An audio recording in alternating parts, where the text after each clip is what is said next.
Ça marche? Ça marche.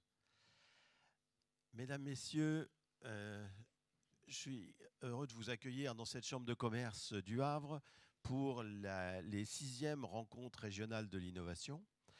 Moi, je me présente, je suis Jean-Luc Bénard, je suis le président de la commission PME de cette chambre de commerce. Donc, je m'occupe particulièrement des PME ici. Et je me dois d'excuser notre président, Vianney Chalut, qui voulait ouvrir ces rencontres régionales. Mais donc, il est pris par des réunions pour les fusions des chambres, notamment ce qu'on est en train de construire, qui est la CCI de l'Estuaire. Donc, je veux en profiter justement pour remercier tous les gens qui nous ont aidés pour monter ces rencontres de l'innovation.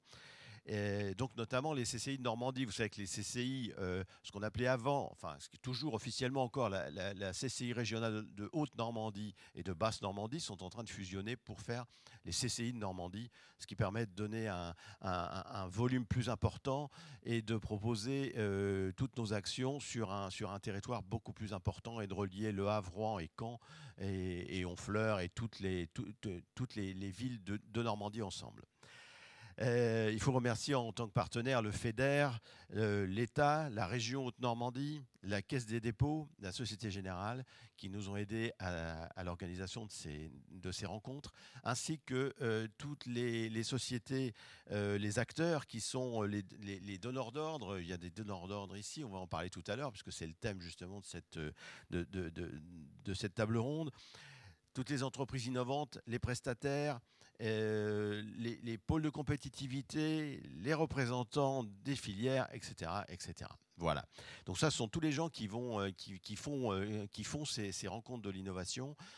Pendant toute cette journée, vous allez avoir donc des tables rondes à thème. Vous allez avoir des ateliers thématiques aussi. Vous avez au rez-de-chaussée, dans le forum, l'exposition justement de tous les partenaires où tout le monde a installé des stands. Et donc ça, je vous invite à les visiter. Et vous avez aussi, ce qu'il ne faut pas oublier, un cocktail à midi et un cocktail le soir, si vous êtes sage et si vous avez bien travaillé. Parce que celui du soir, ce n'est pas gagné. En général, ça se passe plutôt bien. En général, on tient les horaires. Je crois que le dernier cocktail est prévu à 20h. Voilà, c'est pour ceux qui seront plus tardifs. Voilà. Au niveau de la commission PME dans cette chambre, on parle pas mal d'innovation. Et notamment, on a organisé des rencontres avec les laboratoires de l'Université du Havre. On a une réflexion sur l'innovation participative. Pourquoi tout ça dans le cadre de la PME? Simplement parce que l'innovation, c'est le départ d'une PME. En fait, on commence par avoir une idée, ensuite on crée une PME et ensuite on la fait croître. C'est un peu comme ça que ça se passe. J'ai l'habitude de dire d'ailleurs, en citant les Américains célèbres, mais il doit y avoir aussi des Français, mais en citant Steve Jobs ou Bill Gates, ils ne se sont pas réveillés un matin en disant demain je construis une multinationale. On démarre tout doucement, tout petit, et puis après on croît. Voilà. Dans ces démarches qu'on a fait, il y a aussi la semaine de la PME qui s'est déroulée la semaine dernière, où on a notamment rencontré des entreprises qui, à partir d'une idée très innovante, ont développé leur entreprise. Et là, je veux citer 2 entreprises qui sont TMN et D2FC. Ce sont 2 entreprises qui ont développé des idées très innovantes avec dépôt de brevets et qui ont construit leur entreprise autour de cette idée et développée. Et la particularité, c'est que ces entreprises ont été aidées par des donneurs d'ordre. D2FC a été épaulé par EDF dans son développement et TMN, qui est situé à Gravenchon, a été épaulé par Schneider. Donc c'est vraiment le lien entre les donneurs d'ordre et les PME innovantes et ici un exemple caractéristique. Et donc c'est donc le thème du débat, de cette table ronde qui a lieu maintenant, avec un certain nombre de donneurs d'ordre qui vont vous expliquer comment est-ce qu'on peut avoir un pôle gagnant-gagnant entre donneurs d'ordre et entreprises PME. et performante. Voilà. Je vais repasser la parole à Monsieur Brahim Benasser, qui est l'organisateur en fait de cette journée. Et je vous souhaite une bonne journée, des bonnes rencontres de l'innovation et à bientôt. Merci. Merci Monsieur Bédard. Effectivement, donc, cette table ronde va être consacrée aujourd'hui, ce matin, à l'innovation, la coopération entre donneurs d'ordre et PME. Et nous avons, pour nous aider, nous éclairer dans cette démarche-là, nous avons Madame Carole Dubo, qui est responsable RH chez Auchan, et qui va nous parler dans quelques instants du projet Vision. Nous avons également Monsieur Marc Audner, qui est vice-président de Fimalin, en charge de projets de développement et qui est également responsable programme R&D collaboratif chez Arkema. Et nous avons enfin Monsieur Jean-Fabrice Portal, qui est vice-président également R&T, Recherche et Technologie, chez Normandie Aerospace, mais également responsable du département Intégration Nacelle, chez Aircel. Alors, Madame Dubo, l'innovation participative, le projet Visio, c'est quoi?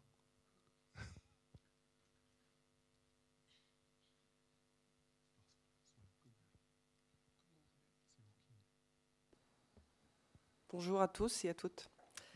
Alors, d'abord, je me présente, je suis Carole Dubo, je suis responsable des ressources humaines sur le magasin d'Auchan Le Havre.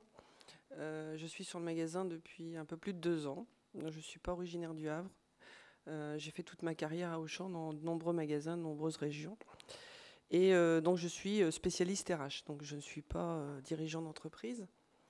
Et le modeste projet que je vais vous présenter aujourd'hui, c'est une démarche nouvelle qu'on a initiée sur le magasin, qu'on est en train d'initier, et qu'on a nommé Vision. Donc, qu'est-ce que c'est Vision? Vous voyez le petit logo qu'on a créé. En fait, c'est avoir une vue sur l'avenir dans un marché maturité. L'hypermarché aujourd'hui n'est plus sur un mode de croissance comme il a pu le connaître ces dernières décennies. Et aujourd'hui, il faut se réinventer. Il faut réinventer un modèle qui aujourd'hui forcément s'essouffle. Et l'objet de ce projet Vision, c'est de dire, évidemment, on a des dirigeants, puisqu'on a une grosse société. Auchan, c'est 126 magasins en France, une dizaine de pays, un grand groupe international. Donc il y a des dirigeants, évidemment, qui fixent les caps de l'entreprise, mais on se dit, mais qui mieux que les collaborateurs connaissent les besoins de nos clients. Donc en fait, c'est parti de là. On s'est dit, on ne va rien faire sans nos collaborateurs, parce que c'est eux qui côtoient le client au quotidien. C'est eux qui connaissent les besoins des clients. Et c'est eux qui vont nous aider à mieux répondre à nos clients. Parce que sans les clients, nous, on n'est plus rien. Hein, comme beaucoup d'entre nous, d'ailleurs. Voilà l'origine de cette démarche Vision. Donc, c'est parti d'un projet magasin. Hein. Vous savez, dans les grandes entreprises comme les nôtres, on s'écrit régulièrement un petit projet. Et là, notre projet magasin, c'était le magasin préféré de tous les Havrais. Donc, tête de pont du Grand Ouest, parce que Auchan a des projets d'ouverture sur l'Ouest. Donc, référent. 550 entrepreneurs, parce qu'on est 550 personnes dans le magasin.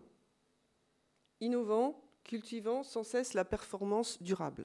Donc ça, c'était notre projet. Notre tête de pont. Donc on aurait très bien pu, à une dizaine de personnes du comité de direction, se réunir, comme on le fait régulièrement, et écrire tous ensemble ce projet magasin. Aucun problème, on a tout ce qu'il faut dans la tête, donc on peut le faire. Mais on s'est dit que ça sera un projet de plus, qui finira dans les cartons, et qui ne sera pas partagé par nos collaborateurs. Donc on s'est dit, on va écrire quelques items, et on va faire écrire ce projet par nos 500 collaborateurs. Donc, un petit rappel sur la raison d'être au Auchan.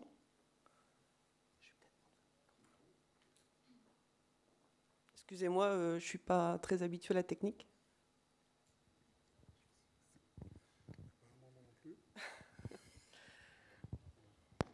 Sinon, je vais prendre le micro. Donc, en fait, on s'était dit quelques items. On veut être le magasin préféré de tous les Havrais. On veut capitaliser sur nos points forts parce qu'on a des rayons, entre guillemets, bastions sur lesquels on est plutôt reconnu par nos clients. Et être une excellence opérationnelle au quotidien. Évidemment, notre but, c'est satisfaire le client. Donc, le principe du projet, c'est donc donner la main à chaque collaborateur pour être acteur du projet magasin. Et donc, comment? Eh bien, c'est en permettant à chaque collaborateur à la fois de s'ouvrir sur l'extérieur, de découvrir, de créer, et de, entre guillemets, de nous faire bénéficier de son intelligence. L'idée, elle est simple, c'est qu'il y a plus d'idées dans plusieurs têtes que dans une seule. Et ceux qui sont proches du client, c'est à eux de nous donner les bonnes idées pour l'hypermarché de demain. Donc, au travers, alors on a beaucoup d'études qui nous tombent, Helios, Ipsos, et puis j'en passe et des meilleurs, sur la satisfaction des clients. Nous-mêmes, on fait des enquêtes, et on a eu 5 thèmes qui sont revenus de manière prioritaire, qui sont donc des choses importantes pour nos clients, c'est-à-dire tout ce qui est éco-citoyenneté, tout ce qui est choix de produits, tout ce qui est image-prix, tout ce qui est gain de temps et la gentillesse, parce que on revient quand on est bien accueilli quelque part et qu'on a le sentiment d'être pris en considération. Donc on s'est dit, on va partir de ces 5 thèmes prioritaires. Maintenant, ce n'est pas limitatif. Les 5 thèmes peuvent évidemment devenir 6, 7, 8 en fonction de ce que les salariés vont nous remonter. Et donc à chaque fois, à chaque définition, à chaque thème, on a essayé de mettre une définition derrière. Donc c'est ça. À Auchan-Le Havre, je peux consommer local. Donc l'importance de consommer les choses sur place. Je veux prendre soin de ma santé, de ma planète à un prix discount. J'achète dans un hypermarché responsable de son environnement, impliqué dans la vie associative. Il est acteur dans l'humanitaire, c'est un hyper qui met l'homme au cœur de ses préoccupations. Au niveau du choix, on a mis au magasin comme au drive, ou sur auchan.fr, j'ai le choix dans tous les produits de mon quotidien, du premier prix jusqu'aux produits haut de gamme, parmi des gammes de spécialistes et des produits de saison. J'y retrouve les nouveautés qui répondent à mes nouvelles tendances de consommation. Au niveau de l'image prix, c'est célibataire ou en famille nombreuse, je trouve au quotidien des bonnes affaires. Je trouve les meilleurs prix qui correspondent à mon budget et j'ai la garantie d'y trouver le juste prix. Au niveau du gain de temps, les collaborateurs mettent tout en place pour me faciliter la vie et me faire gagner du temps. Aujourd'hui, on n'a plus de temps. Il faut que les courses soient vite faites, on le voit bien, entre mon entrée dans le centre commercial et ma sortie. Au niveau de la gentillesse, à Auchan-Le Havre, chaque collaborateur m'accueille et me dit bonjour avec sourire et gentillesse. Il répond à mes besoins avec professionnalisme et autonomie. J'y retrouve des événements, des innovations que je partage avec le personnel de mon magasin. Petit exemple, un flash mob qu'on a fait il y a quelque temps, une Zumba, etc. avec les clients. Donc, qu'est-ce qu'on a voulu faire au travers de ça? On a dit, première étape, pour avoir de la matière, il faut s'ouvrir à autre chose. Hein, si on reste fermé sur nous-mêmes, c'est bien, on va aller voir un autre champ, on va aller voir Montivilliers, on va aller voir Dieppe, on va aller voir Cherbourg, on va aller à Lille, à Paris, et on va rester entre nous. On s'est dit non, on va aller voir d'autres entreprises. D'autres entreprises qui nous paraissent intéressantes dans les différents items que je vous ai cités là. Et donc on a créé des groupes de volontaires, donc parrainés par des membres du comité de direction, et les salariés se sont inscrits de manière complètement libre, en disant ouais, moi j'ai envie d'aller visiter telle entreprise, moi j'ai envie d'aller visiter telle entreprise. Ce ne sont pas des entreprises forcément de la grande distribution, hein, ça peut être la Poste, ça peut être des ESAT, ça peut être des concurrents, ça peut être plein de choses. Et je vais aller voir ce qui se passe là-bas. Je vais aller voir comment eux, ils travaillent. Et donc, chaque membre de l'encadrement s'inscrit aussi dans un groupe et il y a des visites qui sont organisées. Et donc là, ça fait 2-3 mois que tous nos salariés vont visiter des entreprises.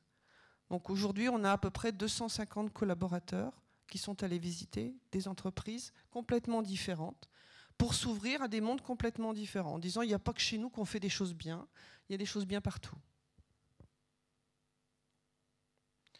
Par exemple, le groupe Gentillesse, alors c'est les petits logos qu'on a créés là-dessus. On a été visiter, par exemple, l'hôtel du Vent d'Ouest, le 27 septembre. C'est des exemples. Hein. Alors ça, c'est mes salariés, vous voyez, c'est le groupe. Hein, et ben, ils sont partis en visite, ils étaient tout contents, ils ont été visiter un hôtel, poser des questions. Bon, les photos de l'hôtel, les photos. Donc beaucoup de convivialité, beaucoup d'échanges. Hein, ça se termine souvent autour d'un café et on échange sur les bonnes pratiques. Et vous, comment vous faites pour accueillir vos clients? Qu'est-ce qui fait que vous êtes reconnu par vos clients comme un hôtel de qualité, etc. Au niveau de l'éco-citoyenneté, on a été visiter Morphosis, par exemple. Encore une fois, c'est des exemples. Donc là, on voit bien, ça c'est un téléphone portable qui est broyé. On ne reconnaît pas trop. Et à chaque fois, ils font un petit compte-rendu à la fin de chaque visite, et puis ils font des photos. Au niveau du choix, on a été visiter Alinea, par exemple. Alinea, c'est un petit peu comme Ikea, pour ceux qui ne connaissent pas. Il y en a sur Rouen. C'est dans la grande famille Auchan, ça. Pareil, photo de mes salariés en train de visiter. Et puis à chaque fois, c'est l'occasion d'échanges, de discussions, on pose des questions. Au niveau du gain de temps, on a été visiter Chronopost. Et là, on s'est aperçu que, en termes de rapidité, il y a des gens qui savent faire.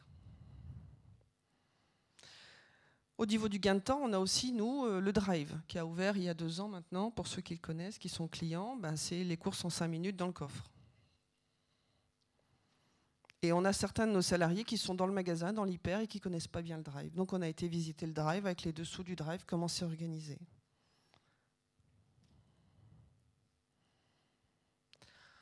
On s'est dit, c'est pas suffisant. Visiter des entreprises, alors ça continue, c'est pas terminé. Tout le monde sort à tout bout de champ, donc il y a régulièrement des sorties.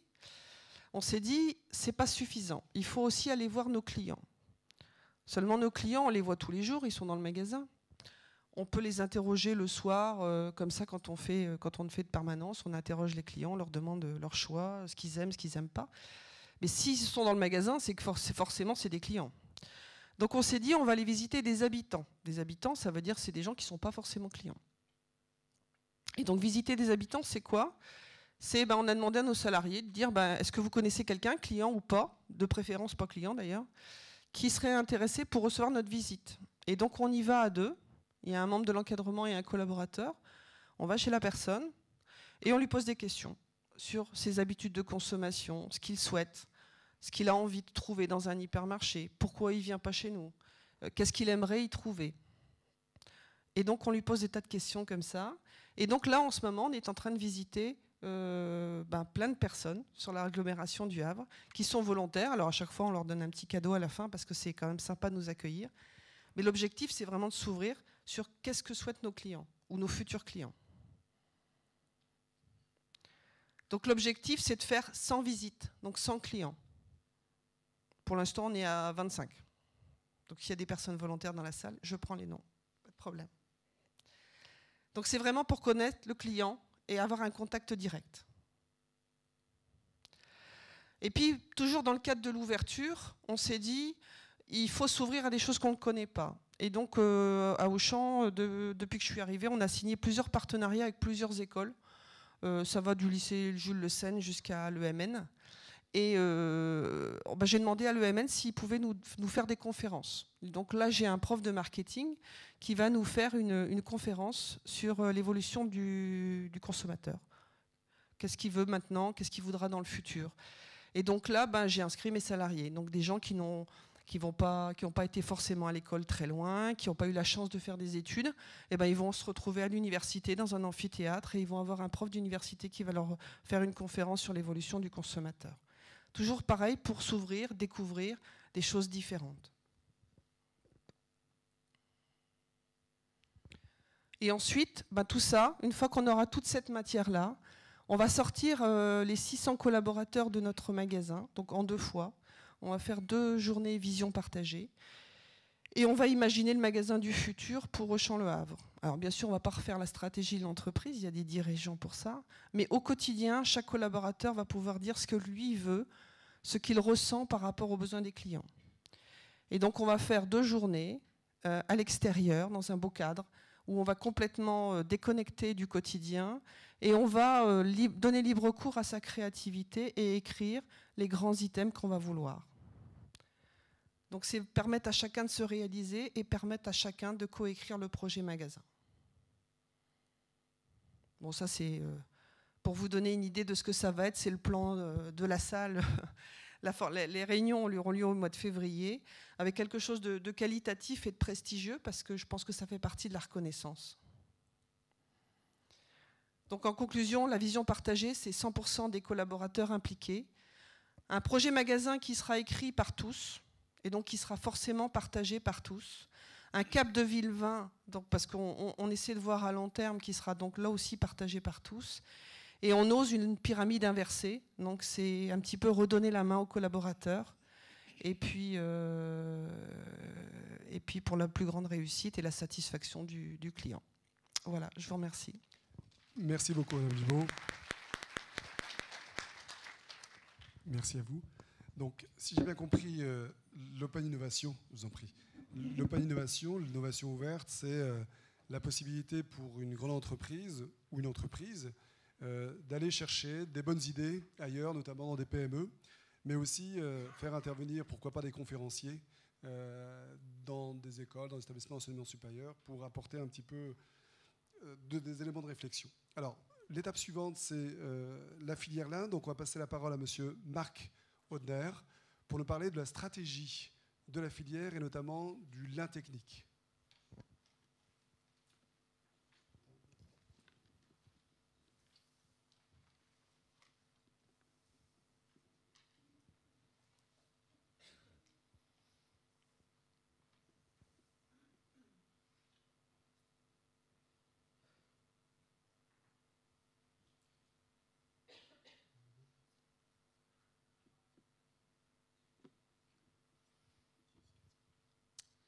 Bonjour mesdames, messieurs.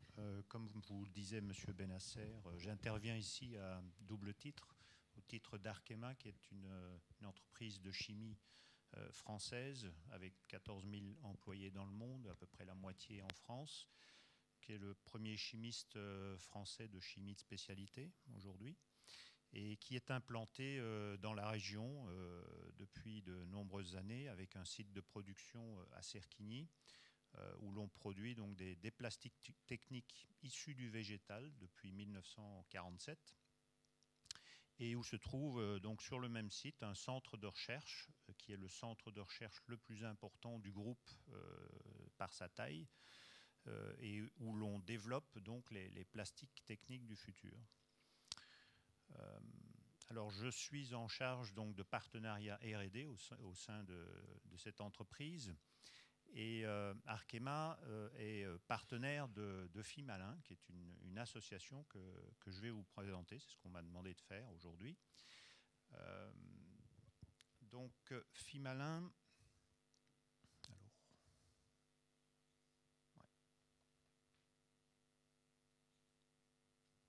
Ce qu'il faut d'abord rappeler, c'est que 70% des fibres de lin qui sont produites dans le monde sont produites en France, et 50% proviennent des 2 régions normandes. Donc c'est une affaire qui est française.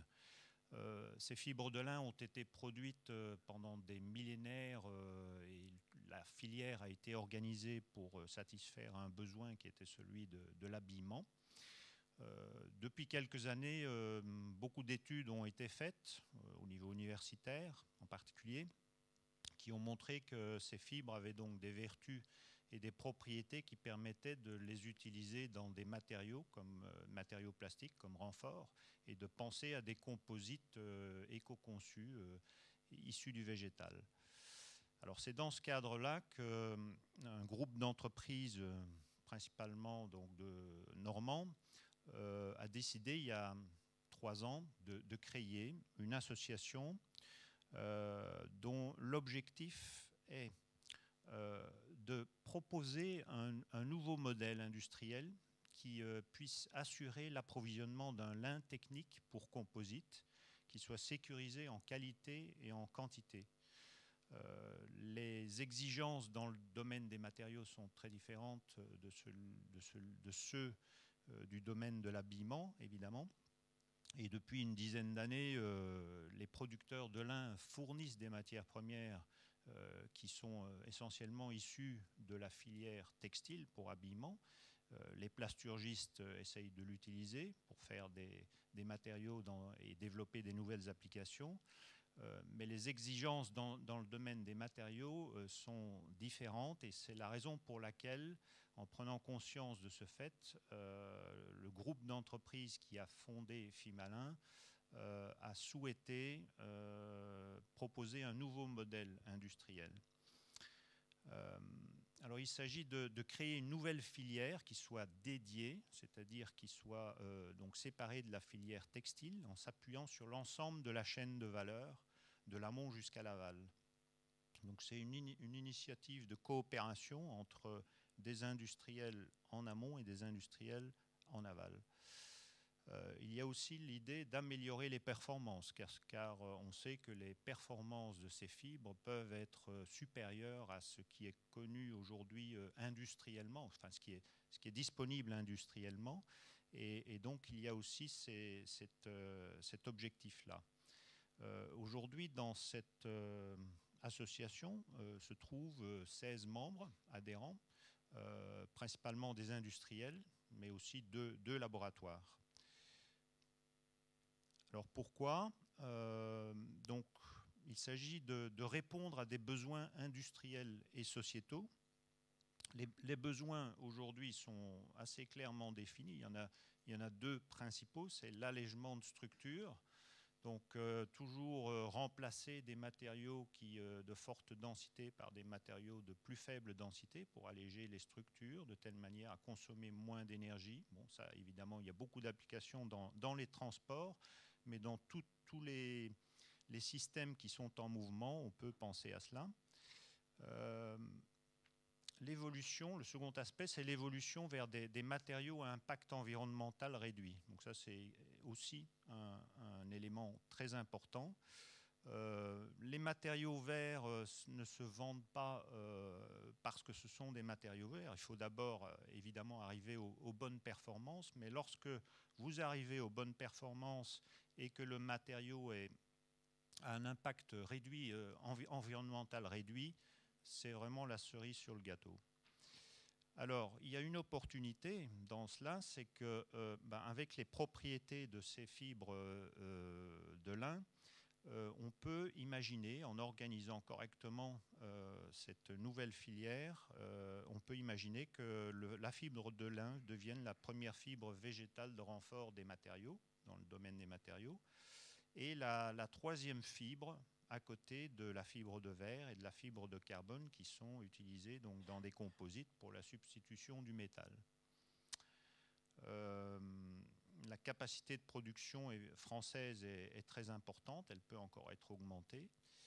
Il faut aussi savoir qu'il y a d'autres fibres naturelles bien sûr présentes, mais si on prend l'exemple par exemple de la fibre de chanvre, elle représente à peu près 10% de la production de la fibre de lin. Donc la fibre de lin est vraiment une fibre intéressante en France à développer pour ce type de développement dans les matériaux. Alors voilà un schéma qui montre un peu l'association, enfin le type de partenariat et la coopération entre entreprises possibles depuis l'amont jusqu'à l'aval. Donc en amont, vous avez des producteurs de semences, des producteurs de fibres de lin. Tout à fait en aval, vous avez des entreprises qui vont exprimer des besoins. Alors c'est ce qu'on pourrait appeler donc des donneurs d'ordre.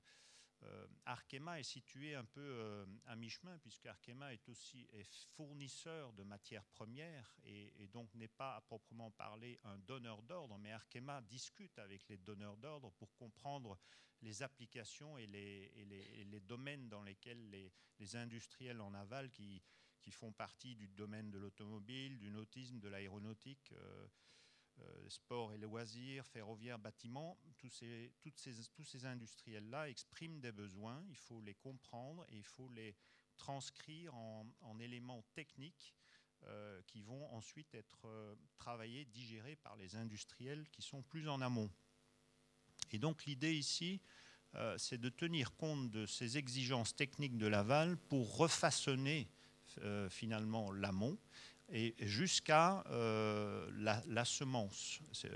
Nous travaillons, nous, avec une entreprise qui est Terre de Lin, qui est la plus grande coopérative du lin en Europe, et qui est producteur de semences, qui connaît très bien la génétique de ces plantes et qui est capable de sélectionner des semences qui seraient plus adaptées pour la culture du lin, pour les matériaux. Voilà, donc c'est un schéma de coopération dans lequel sont venus s'ajouter d'autres industriels qui proposent des nouvelles technologies, qui proposent des nouvelles applications. Et en fait, ce groupe va s'enrichir progressivement. Alors les rôles de FIMALIN, il y en a 3. Le premier, c'est l'animation et le développement de la filière lin technique composite. Le second, c'est le montage et la coordination de projets de R&D, parce que les projets de R&D, c'est le moteur qui va permettre de mettre sur le marché des nouvelles applications. Donc voilà un exemple schématisé de 4 projets qui ont été lancés et menés dans le cadre de FIMALIN. Depuis l'aval jusqu'à l'amont, depuis l'amont jusqu'à l'aval, pardon. Il y en a dans ces projets certains qui sont encore en cours et un autre qui va démarrer, qui est le projet FIABILIN, qui concerne des composites 100% issus du végétal, donc à renfort continu en fibre de lin. Le troisième rôle de FIMALIN, c'est la mise en place d'un dispositif qualité avec une obligation de moyens et de résultats. Nous avons considéré que c'était vraiment une étape indispensable pour essayer de relier un monde en amont, qui est plutôt le monde du domaine agricole, à un monde en aval, industriel, très pointu dans le domaine des composites. Si on ne met pas en place un dispositif qui permet aux industriels en aval d'être sûrs de la qualité des fibres qui vont être produites et que cette qualité soit produite avec une constance dans le temps, les industriels en aval ne se lanceront pas dans le développement de nouvelles applications. Donc ça, c'est vraiment quelque chose qui est fondamental. Nous avons développé d'ailleurs un premier document qui est une charte du lin technique composite qui décrit un peu ce dont on parle. Quand on parle de lin technique, de quoi parle-t-on? Eh bien, ce n'est pas n'importe quoi. Il y a quelque chose, il y a un contenu qui permet de dire qu'on parle du lin technique. On peut trouver ces documents sur le site fimalin.com. Voilà, je vous ai expliqué très rapidement la démarche et je suis prêt à répondre à vos questions par après.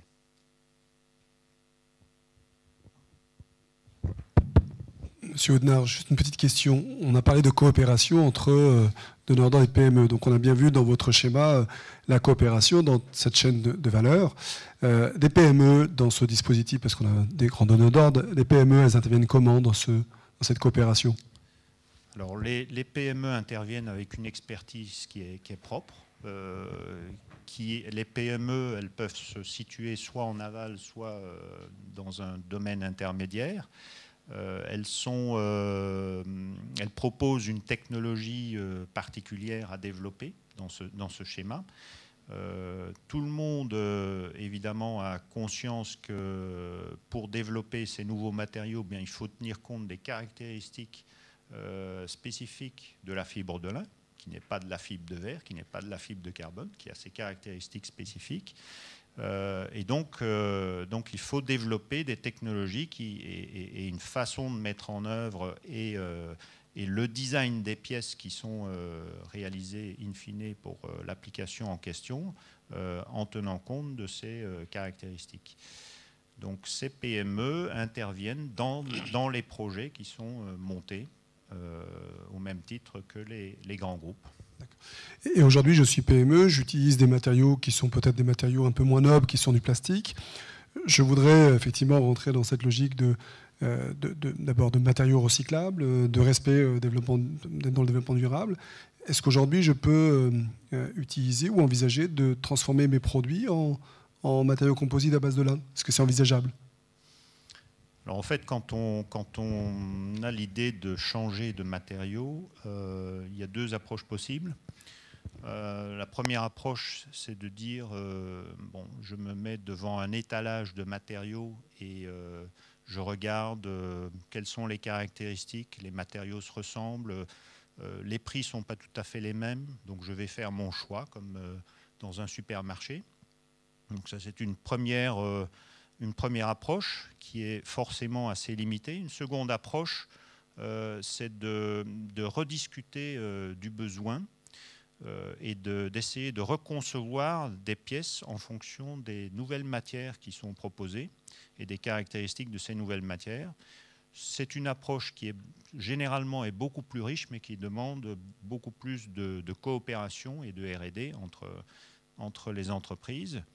En général, donc lorsqu'on tient compte des aspects techniques et des aspects économiques, on peut aboutir à des applications et des applications qui sont mises sur le marché qui sont compétitives.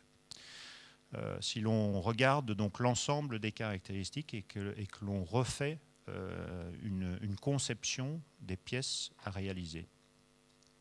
On tient compte évidemment également, c'est assez compliqué évidemment les composites, il y a toute la partie mise en œuvre sur laquelle on peut obtenir également des gains de coûts, des gains de temps, etc. Donc c'est l'ensemble du process, y compris les matières premières, qui font qu'au bout du compte, l'équipement ou la pièce est compétitive sur le marché. Donc ça, c'est une approche qui est beaucoup plus riche. C'est l'approche qu'on préconise dans le cadre de FIMALIN. Merci beaucoup, M. Hodner. Comme le temps passe, on va passer effectivement à l'intervenant suivant.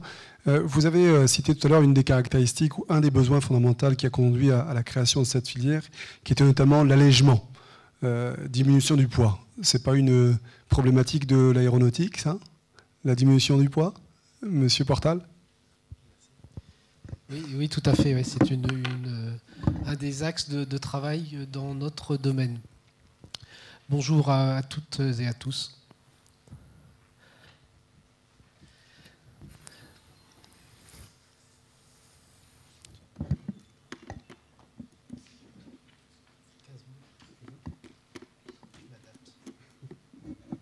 Donc ma présentation va comporter deux grandes parties. Une présentation très rapide de Normandie Aéroespace et puis ensuite on rentrera un peu plus dans le cœur du sujet de la stratégie recherche et technologie de Normandie Aéroespace telle qu'elle a été décrite par ses membres. Donc Normandie Aéroespace, c'est la filière aéronautique, défense, spatiale et sécurité normande qui comprend cinq grands groupes, enfin grands groupes de partenaires, les grands groupes industriels, les aéroports et les bases militaires, les PME, les PMI, avec une répartition, enfin un nombre d'environ une quarantaine, des laboratoires de recherche et puis des établissements d'enseignement. Et vous pouvez déjà remarquer que dans cette composition, on retrouve le cœur des personnes ou des entités qui vont pouvoir contribuer à des projets de recherche et technologie. Donc, comme je l'ai dit, des grands groupes, je vous laisse regarder en 2 secondes ces grands groupes, des PME, des PMI performantes. On a tendance au sein de NAE de parler de pépites. Des laboratoires innovants également, et puis des établissements d'enseignement dynamiques.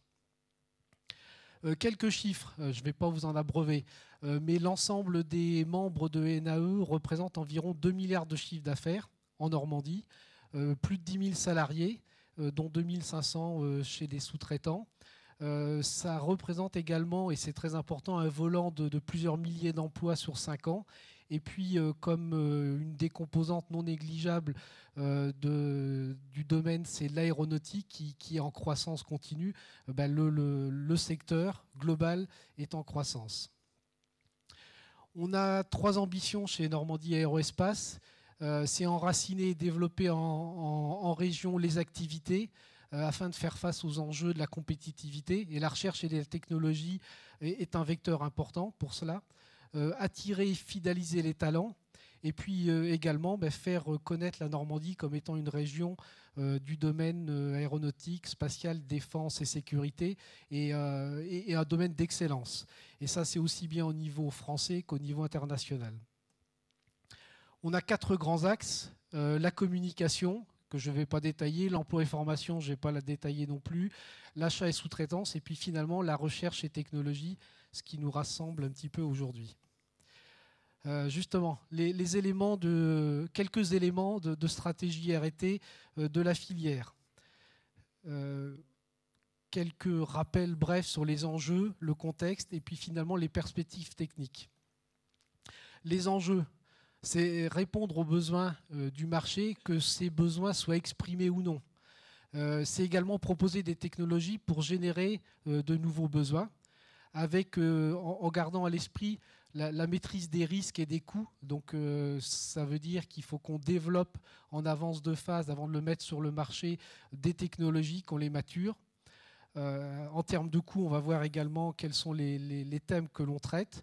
Et puis, on en a parlé tout à l'heure, c'est tout en s'inscrivant dans une démarche de développement durable qui peut être à certains moments conçu ou vu comme une contrainte, mais à notre niveau, nous considérons que c'est une réelle opportunité. Alors on pourrait passer beaucoup de temps à expliquer pourquoi c'est une opportunité, on ne rentrera pas dans le détail aujourd'hui, mais on en est persuadé. Et puis tout ça, c'est pour maintenir et développer notre avance technologique, nos emplois et également nos parts de marché. On a identifié les grands axes de la stratégie en discutant avec et en travaillant avec les différents donneurs d'ordre normands dans l'aéronautique, le spatial, défense et sécurité. Je ne les liste pas. Vous pouvez jeter juste un petit coup d'œil. Ensuite, et là je pense que je vais passer rapidement, puisqu'on n'a pas beaucoup de temps, pour chacun des domaines, que ce soit l'aéronautique, le spatial, la défense et sécurité, on a apporté un certain nombre d'éléments de contexte, et puis également, pour ce qui concerne la R&T, quelques éléments de structuration. Et si je m'arrête juste sur l'aéronautique civile, que je connais un peu plus que les autres domaines, on peut citer qu'on a une croissance continue du trafic aérien, qu'on a un accroissement ou une accélération du renouvellement des flottes d'avions pour des aspects économiques, mais également pour des aspects environnementaux. Tout ça, ça a conduit les pouvoirs publics, que ce soit au niveau Europe ou au niveau national, à orienter, à guider la recherche, à la coordonner. Et on peut citer au niveau européen ACARE, et puis au niveau français, le CORAC, donc qui est le Conseil pour la recherche aéronautique civile, donc qui permet, comme je l'ai dit, de guider les industriels et de synergiser, je peux m'exprimer ainsi, les différents efforts et d'éviter les duplications. Donc la conclusion, c'est que c'est un domaine qui est structuré et qui a une feuille de route globale, notamment pour le CORAC, mais également pour ACARE. Donc je passe pour le spatial et la défense-sécurité. Les contextes sont un petit peu différents, mais dans tous les cas, il y a une structure qui est en place pour pouvoir guider les différents industriels. Maintenant, si on va plus dans le concret, en termes de technologies structurantes pour le secteur, on en a parlé tout à l'heure, il y a l'allègement des structures, l'extension de l'usage des matériaux composites. C'est un enjeu de compétitivité internationale, on en parle partout, dans tous les domaines et partout dans le monde. On le voit, si je prends l'exemple de l'aéronautique, les composites sont en forte progression sur les nouveaux avions, le Boeing 787, l'A350. J'ai d'ailleurs entendu ce matin que c'était l'inauguration de l'usine d'assemblage à Toulouse, donc avec une forte proportion de composites. C'est une thématique qu'on a identifiée au niveau de la filière et les enjeux, parce que j'ai noté autant que possible à chaque fois les enjeux pour l'allègement des structures et l'extension de l'usage des composites, c'est la masse et le coût. Associé à ça, et on en parlait tout à l'heure pour les fibres de lin, il y a l'optimisation, l'automatisation des procédés pour les élastomères, les composites. Donc il y a une forte demande, hein. Au-delà du pur allègement des structures, il y a une forte demande de technologie de la part des clients, mais également une pression importante sur les coûts. On a également sur les nouveaux programmes comme la 320 Neo ou le remplacement l'évolution du 737, hein, le 737 MAX, des cadences qui sont très importantes. Donc il faut qu'on développe des moyens de production qui soient fiables, reproductibles, mais également avec des cycles très courts à cause des cadences. Et globalement, l'enjeu, ce sont les coûts. Un autre domaine, c'est l'optimisation des ensembles propulsifs. Alors on reste beaucoup dans l'aéronautique, hein, avec l'amélioration de l'architecture et des performances des moteurs, et l'optimisation de l'intégration du moteur de la nacelle à l'avion avec, alors c'est juste une ligne ici, mais avec des enjeux en termes de consommation de carburant, en termes d'atténuation du bruit perçu par les riverains des aéroports, la masse également. Un grand thème qui est transverse, qui est l'énergie à bord et l'électrification des systèmes. Donc déjà, il y a une tendance à l'électrification. On va vers les systèmes plus électriques, que ce soit l'avion, mais aussi dans un autre domaine, l'automobile, avec des objectifs qui sont des allègements de contraintes de maintenance, la limitation de prélèvement de puissance sur le moteur. Et les enjeux, hein, c'est la performance globale du système, le système étant au sens large, hein, l'ensemble propulsif, la nacelle si on considère cette partie-là, la masse, la maintenance et également la fiabilité. Que ce soit dans le domaine de l'automobile, des radars, de l'aéronautique, la fiabilité des systèmes embarqués est un point crucial. Le traitement de surface respectueux de l'environnement, donc vous êtes tous au courant et vous connaissez tous REACH, donc qui va conduire à l'abandon à terme de certaines substances, hein, qu'on utilise dans des traitements de surface, notamment le chrome 6, le cadmium. Il y a également des efforts à faire sur le traitement de surface des métaux en termes de tribologie, de protection à la corrosion et de préparation au collage. Et tout ça, l'enjeu, c'est le respect des contraintes environnementales. Fin de vie et recyclage des pièces en matériaux composites. C'est une thématique qui est encore peu abordée dans le secteur, mais ça commence à apparaître comme une nécessité, en tout cas pour les produits que l'on est en train de développer, qu'on va mettre bientôt sur le marché. Et puis l'enjeu, hein, c'est le respect des contraintes environnementales. J'ai mis entre parenthèses futures, je ne suis pas sûr qu'elles soient bien édictées aujourd'hui, mais en tout cas, on sent un certain nombre de frémissements. J'ai parlé beaucoup de matériaux composites, et Marc également a parlé de matériaux composites, mais les matériaux métalliques ne sont pas morts, notamment un certain nombre de titane ou un certain nombre de procédés de mise en œuvre qui changent un petit peu de ce qu'on connaît aujourd'hui avec la métallurgie des poudres, les dépôts plasma, de la fabrication additive. Donc c'est un axe de travail également pour la recherche et technologie. Et puis en transverse, on travaille également sur les aspects de mécanique des fluides de combustion et un thème, excusez-moi, transverse, qui sont les contrôles non destructifs, fortement associés aux moyens, aux procédés de mise en œuvre, que ce soit sur les matériaux composites ou sur les matériaux métalliques, et dans un contexte aéronautique, spatiale, défense et sécurité où la qualité est un enjeu majeur. En guise de conclusion, et pour nous ramener un petit peu dans le contexte d'aujourd'hui, hein, la réussite, j'aurais pu mettre globale, passe par une démarche structurée. Donc j'en ai parlé au plus haut niveau, hein, au niveau européen, au niveau français, au niveau normand également, par la démarche que l'on met en œuvre chez Normandie Aéroespace.